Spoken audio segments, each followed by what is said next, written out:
tes kemampuan akademik. Berkaitan dengan apa itu TKA, tes kemampuan akademik itu merupakan sebuah tes yang dilakukan dalam rangka menggali kemampuan dari para siswa berkaitan dengan kompetensi akademiknya. Kenapa Jadi harus ada TKA di tahun ini, Pak? Kan sebelum-sebelumnya belum ada kan ya, Pak? Kenapa di tahun ini kita mengadakan TKA? Walaupun tidak menentukan kelulusan, tapi harus di jenjang yang paling atas ya, Pak? iya, Misal kelasnya itu yang paling atas. iya.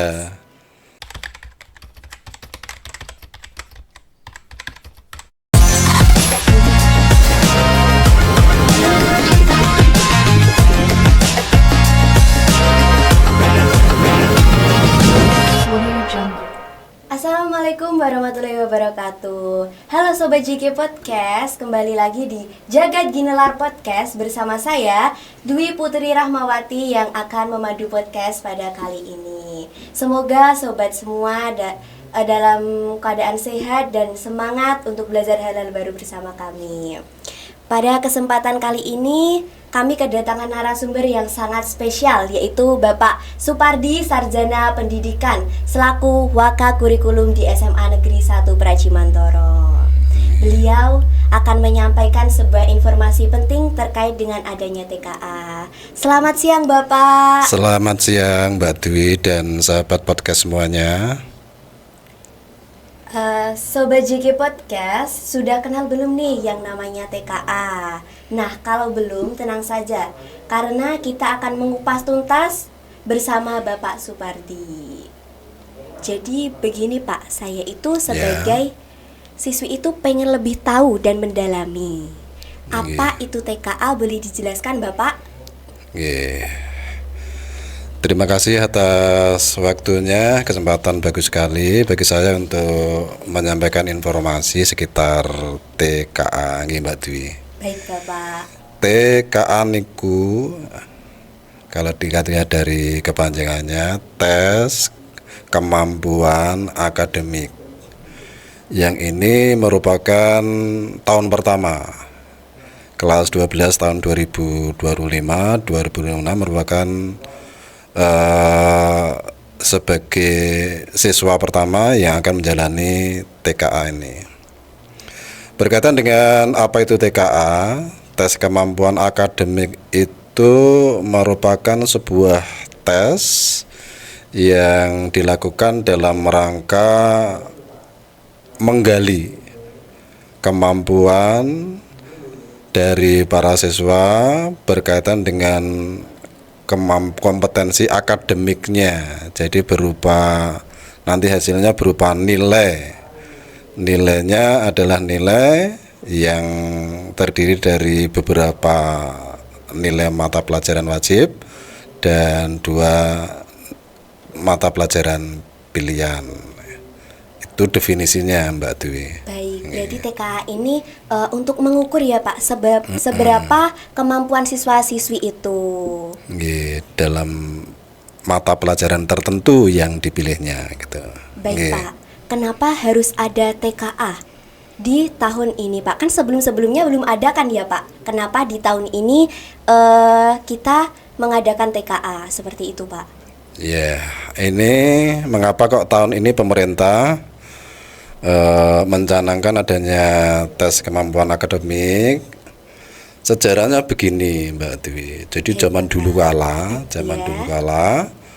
itu sebenarnya pemerintah sudah mengadakan tes-tes serupa seperti TKA. Seperti misalnya tahun 50 sampai 64 itu ada namanya ujian penghabisan. Berarti namanya ujian penghabisan ya.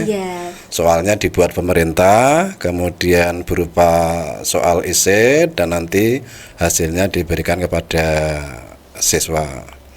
Berikutnya muncul namanya ujian negara, sama nih yang membuat pemerintah pusat, berlaku untuk seluruh siswa di Nusantara. Ini tahun 65 sampai 71. Kemudian ada ujian sekolah tahun 72 sampai 79. Dan ini kalau ujian sekolah itu soal-soalnya yang membuat dari pihak sekolah. Iya, pihak satuan pendidikan. Nah, kalau TKA ini yang membuat soal dari pihak siapa, Bapak? Kemudian yang berikutnya saya lanjutkan sejarahnya dulu ya, nanti baru saya menjawab itu.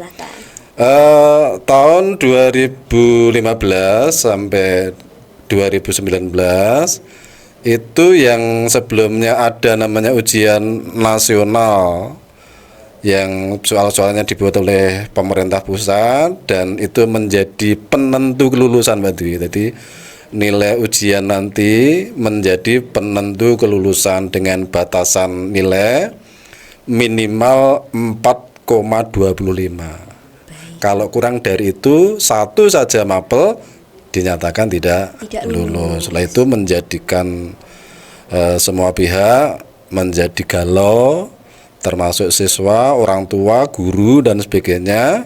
Maka kemudian muncul wacana kebijakan tidak ada ujian nasional lagi, tapi adanya adalah ujian sekolah yang membuat dari sekolah masing-masing, yang membuat nilai dari guru masing-masing. Lah perkembangannya Mbak Dwi, iya, Bapak, ternyata dengan tidak adanya ujian nasional yang dari pusat, itu menyebabkan mutu pendidikan semakin kesini semakin menurun.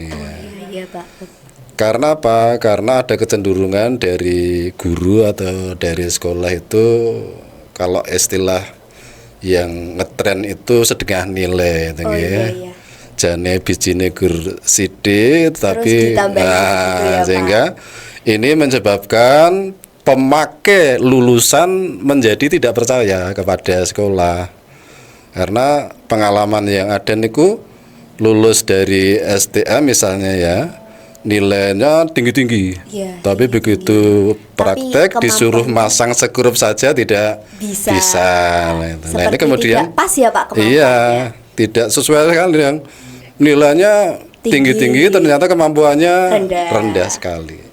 Nah makanya kemudian pemerintah mengambil kebijakan kalau begitu perlu kita kembali ke masa lalu.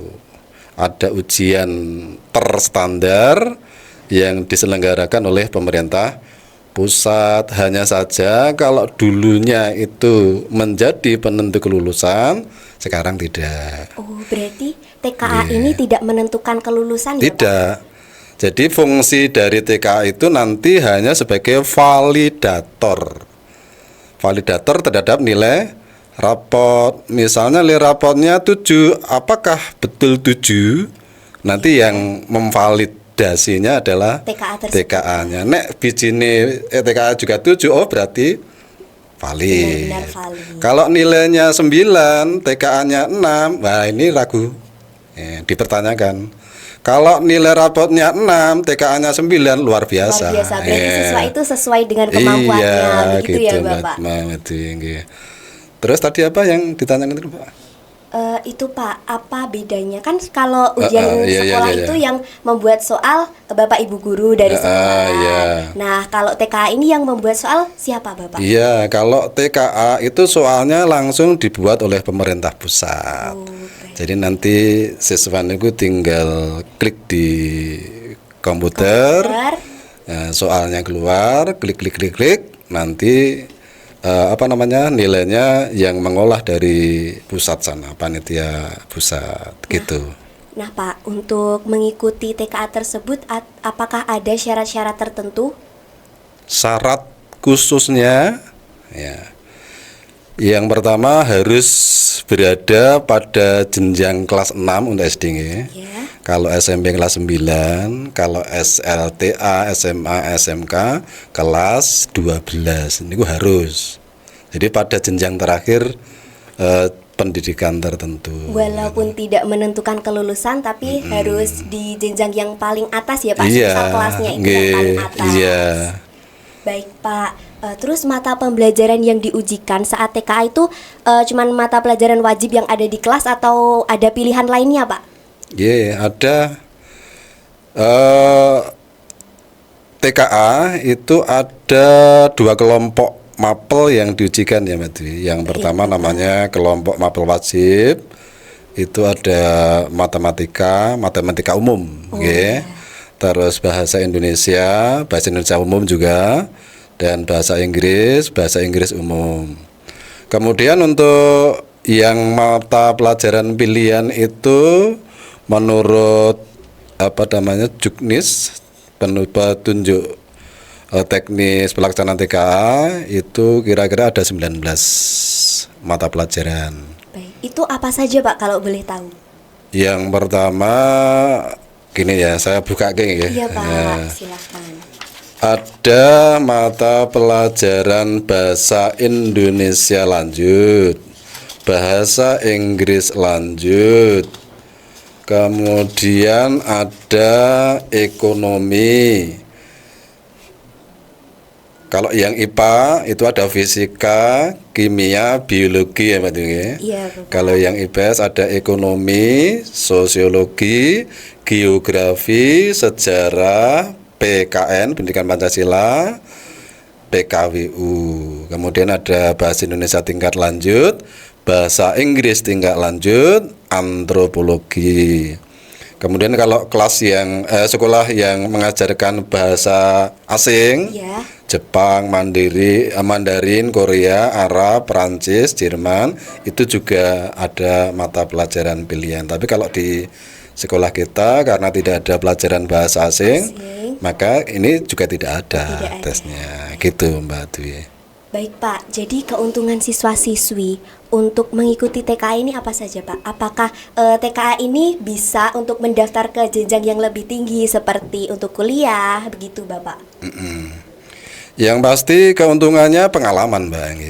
Dengan mengikuti TKA banyak sekali pengalaman yang bisa dipetik oleh para siswa. Kemudian kalau keuntungan secara secara real, itu yang terutama bagi para siswa kelas 12 yang punya niat untuk melanjutkan studi ke perguruan tinggi, terkhusus perguruan tinggi negeri, terkhusus lagi yang akan mengikuti seleksi melalui SNBP, seleksi nasional berbasis prestasi. Nanti kan itu kalau SNBP itu kan yang dipakai rapot. Baik, iya Pak. Nah, nilai rapot itu nanti oleh perguruan tinggi akan disandingkan dengan nilai TKA tadi seperti tadi. Jadi sangat berguna ya Pak bagi sangat berguna bagi kita yang akan melanjutkan ke jenjang-jenjang yang lebih tinggi lagi. Termasuk juga yang mau melanjutkan ke swasta atau yang mau bekerja dimungkinkan pula Mbak. Oh, kalau bekerja juga bisa Pak menggunakan. Dimungkinkan kedepannya dunia kerja juga mempersyaratkan untuk menyerahkan sertifikat TKA, dimungkinkan sekali. Jadi sangat berguna ya Pak bagi kita semua.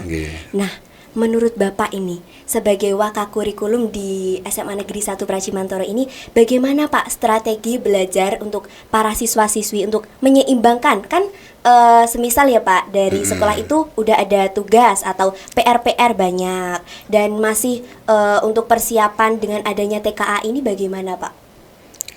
Sebenarnya gini Mbak Dwi, untuk TKA itu tidak perlu menyediakan waktu khusus untuk TKA, karena hakikatnya TKA itu kan menguji kemampuan para siswa berkaitan dengan mata pelajaran. Baik. Jadi kalau siswa itu sudah belajar sungguh-sungguh dalam mata pelajaran tertentu, misalnya bahasa Indonesia, itu saya yakin bisa, sehingga tidak perlu waktu khusus atau strategi khusus untuk mempersiapkan TKA. Yang penting belajar sungguh-sungguh. Kita cuman harus belajar bagaimana kemampuan kita seberapa itu diukur lewat TKA tersebut. Terutama ya, perbanyak literasi. Nah, literasi itu paling penting itu karena kalau kita membaca itu biasanya kita tahu dan kita mendalami. Oh iya ini begini begitu ya Bapak. Iya, karena nanti soalnya kan cenderungannya ke sana. Oh, baik. Bukan siapa tokoh pemimpin perlawanan di Jawa Tengah, siapa di Ponorogo, enggak. Berarti pertanyaannya nanti pure materi ya iya. Pak. niku soalnya. Terus ini Pak, bagaimana upaya sekolah itu untuk mempersiapkan TKA? Apakah ada semacam tryout begitu Pak, seperti latihan-latihan atau seperti bimbingan khusus gitu Pak? Ya, gini, karena ini pengalaman pertama bagi sekolah ya. Baik Bapak. Yang sudah kami lakukan gini, kami menyampaikan kepada Bapak Ibu guru mengenai kisi-kisi beserta contoh soal dari mata pelajaran yang diikutkan dalam tes kemampuan akademik atau TKA. Kemudian secara khusus kepada para siswa, insya Allah besok Senin Mbak, tanggal 22 September ya. Ya. Itu ada 2 event.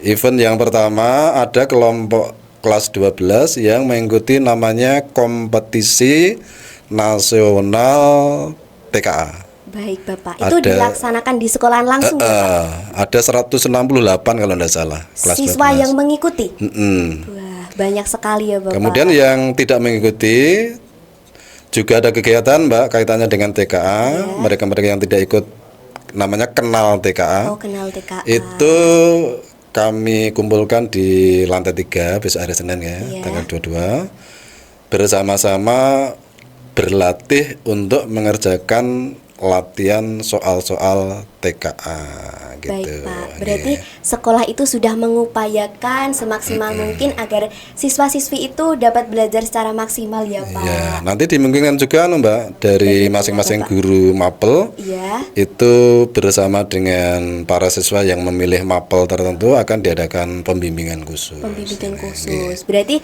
Bapak Ibu guru ini siap ya Pak untuk sudah sangat siap, insya Allah gitu.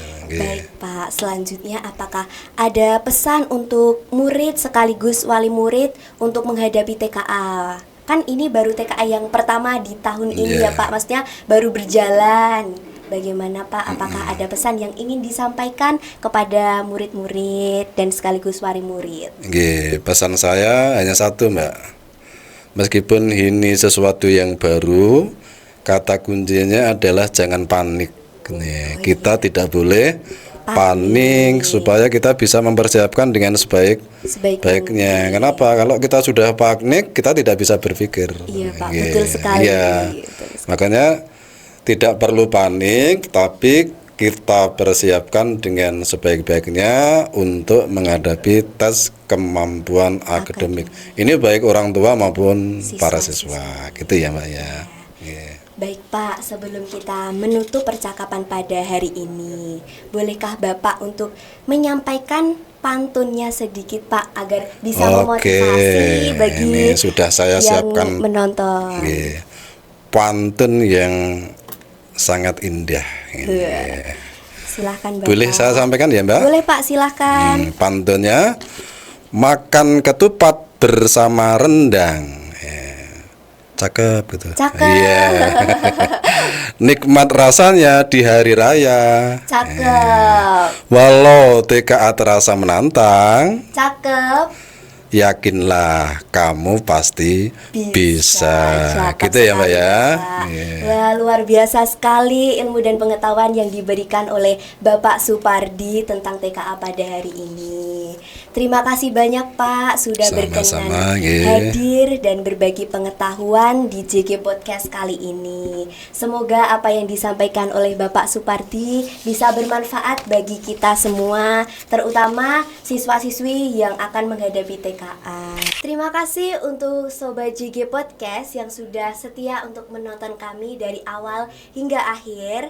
Jangan lupa untuk tetap semangat dan terus belajar agar dapat mencapai cita-cita. Saya Dwi Putri Rahmawati pamit undur diri. Wassalamualaikum warahmatullahi wabarakatuh.